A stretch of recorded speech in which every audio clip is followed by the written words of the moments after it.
आमच्या Venkatesh Nandanvan, Venkatesh little heart, Venkatesh solid, Venkatesh paradise या साईटमध्ये दिवाळी निमित्त बुकिंग करणाऱ्या ग्राहकांना खास सवलत। नमस्कार, सह्याद्री 24/7 या चॅनलवर आपल्या सर्वांचं मनापासून हार्दिक स्वागत।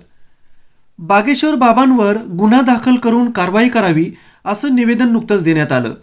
अपरिचित व्यक्तीच्या भूतकाळात घडलेल्या गोष्टी अचूकपणे कागदावर लिहून दाखवतो, लोकांच्या मनात काय सुरू आहे ते ओळखतो, रावणासोबत फोनवरती बोलतो, आजार बरे करतो, भूत प्रेत यांना पळवून लावतो, लिंबूद्वारे समाधान प्राप्त करून देतो, ईश्वराचा दूत आहे आदी दावे बागेश्वर धामचे धीरेंद्र शास्त्री बाबा यांच्या कार्यक्रमातून ते करत असतात। तसेच संतांसंबंधीचे बदनामीकारक वक्तव्य ते करत असतात।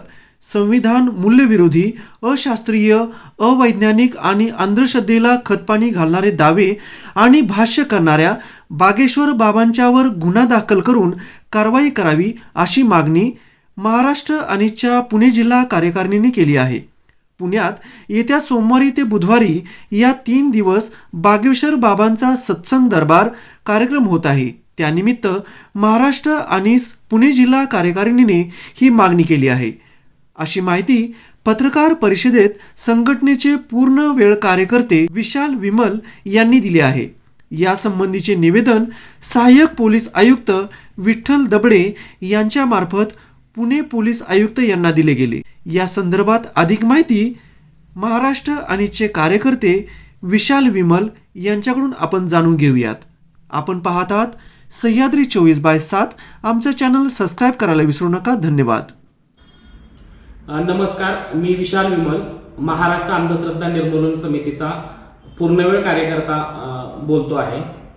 पुण्यामध्ये सोमवार, मंगळवार आणि बुधवार या 3 दिवस बागेश्वरचे बाबा धीरेंद्र शास्त्री यांचा सत्संग आणि दरबार असा संयुक्त कार्यक्रम होत आहे। त्यानिमित्तानं महाराष्ट्र अंधश्रद्धा निर्मूलन समितीचे काही आक्षेप, काही भूमिका आणि काही प्रतिक्रिया या निमित्तानं नोंदवाव्याशा वाटतात। महाराष्ट्रामध्ये ज्यावेळी बागेश्वरच्या बाबांचं सत्संग आणि प्रवचनाचा कार्यक्रम नागपूर ह्या ठिकाणी झाला, त्यानंतर मुंबई ह्या ठिकाणी झाला आणि गेल्याच आठवड्यामध्ये संभाजीनगर या ठिकाणी देखील त्यांचा कार्यक्रम झाला।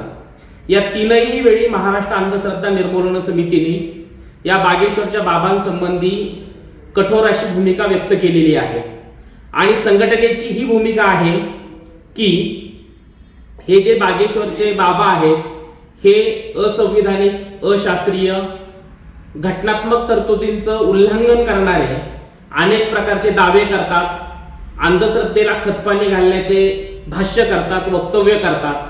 त्याचप्रमाणे संत महंतांचे अपमान करणारं, बदनामी करणारं, आबरू नुकसान करणारं वक्तव्य करत असतात आणि म्हणून समाजामध्ये या बाबांमुळं, त्यांच्या वक्तव्याच्या प्रभावामुळं समाजामध्ये चुकीचा गैरसमज, अशास्त्रीय वातावरण, अशास्त्रीय भूमिका या पसरत आहेत आणि याच अशास्त्रीय वक्तव्य, अशास्त्रीय भूमिका, अवैज्ञानिक दावे, अंधश्रद्धेला खतपाणी घालणं, महापुरुषांची आणि संतांची बदनामी करणं या संबंधी महाराष्ट्र अंधश्रद्धा निर्मूलन समितीचा बागेश्वरच्या ह्या बाबांना प्रखर विरोध आहे।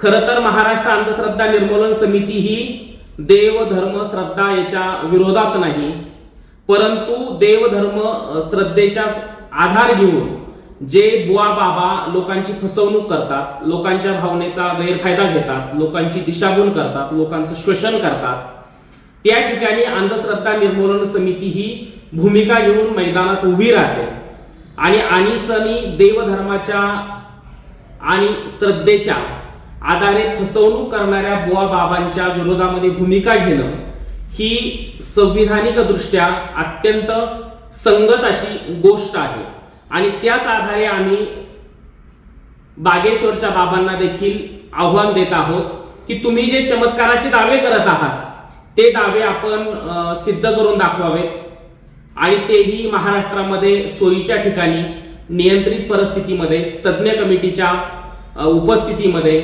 सल्ल्याने आपण तुमचे दावे एकदा तपासूयात आणि महाराष्ट्र अंधश्रद्धा निर्मूलन समिती असे दावे सिद्ध करणाऱ्यांना 21 लाख रुपयाचं बक्षीस देते. ते बक्षीसही तुम्हाला त्या ठिकाणी दिलं जाईल. ही आमची बागेश्वर बाबांना पुण्यात होणाऱ्या कार्यक्रमाच्या निमित्तानं हे आव्हान आहे. दुसरा मुद्दा असा आहे की बागेश्वरचे बाबा ज्या पद्धतीनं दावे करतात, म्हणजे मी रावणाशी फोनवरती बोलतो किंवा कुणाच्या आयुष्यामध्ये भूतकाळात काय घडलेलं आहे ते चिठ्ठीवरती लिहितो आणि ते खरं ठरतं, किंवा मी असाध्य आजार बरे करतो, किंवा संत तुकाराम महाराजांसंबंधीची बदनामीकारक वक्तव्य त्यांच्याकडून झालेली आहे. तर आमचा मुद्दा इतकाच आहे की भारतीय दंडविधान संहिता, त्याचप्रमाणे जादूटोणा विरोधी कायदा आणि ड्रग्ज अँड मॅजिक ऍक्ट याच्या अंतर्गत हे सगळेच बाबांचे दावे, वक्तव्य, विधानं ही गुन्हेगारी स्वरूपाची आहेत आणि त्याच्यावरती राज्य सरकारनं, त्याचप्रमाणे जिल्ह्याच्या पोलीस यंत्रणेनं, जिल्हा प्रशासनानं या सगळ्या गोष्टींची दखल घेऊन बाबांवरती गुन्हे दाखल करावेत आणि त्यांच्यावरती कारवाई करण्यासाठी पाठपुरावा करावा, ही आमची दुसरी मागणी आहे. तिसरी मागणी अशी आहे की महाराष्ट्र अंधश्रद्धा निर्मूलन समिती बागेश्वर बाबा जे अश्रद्ध किंवा अशास्त्रीय, जादूटोणाला खतपाणी घालणारे जे वक्तव्य करतात त्या संबंधीची उकल आणि त्या संबंधीची शास्त्रीय माहिती जनमानसामध्ये पसरवण्याचं काम महाराष्ट्र अंधश्रद्धा निर्मूलन समिती ही करत आहे. त्याला देखील शासन संस्थेनं पाठबळ देण्याची गरज आहे, ही आमची तिसरी मागणी आहे. आणि चौथी मागणी अशी आहे की राज्य सरकारनं, पोलीस यंत्रणेनं, जिल्हा प्रशासनानं पुण्यामध्ये जो 3 दिवस बागेश्वर बाबांचा कार्यक्रम होत आहे त्या संबंधी स्थानिक संयोजकांना तिथं ताकीद दिली पाहिजे की कोणतंही समाज विघातक, समाज स्वास्थ्य बिघडवणारं, अंधश्रद्धेला खतपाणी घालणारं अशास्त्रीय वक्तव्य बाबांकडून होणार नाही. या संबंधीची सक्त नोटीस, ताकीद संयोजकांना आणि बाबांना शासन संस्थेनं, यंत्रणेनं देण्याची गरज आहे. आणि 3 दिवस होणाऱ्या कार्यक्रमाचं व्हिडिओ शूटिंग करून ते शूटिंग तपासून त्याच्यामध्ये जर कोणतंही समाज विघातक, समाज स्वास्थ्य बिघडवणारं, अंधश्रद्धेला खतपाणी घालणारं, अशास्त्रीय दृष्टिकोन पसरवणारं जर काही वक्तव्य बाबा करत असतील तर त्यांच्यावरती गुन्हे दाखल करावेत, अशी मागणी या निमित्तानं आम्ही करत आहोत. धन्यवाद.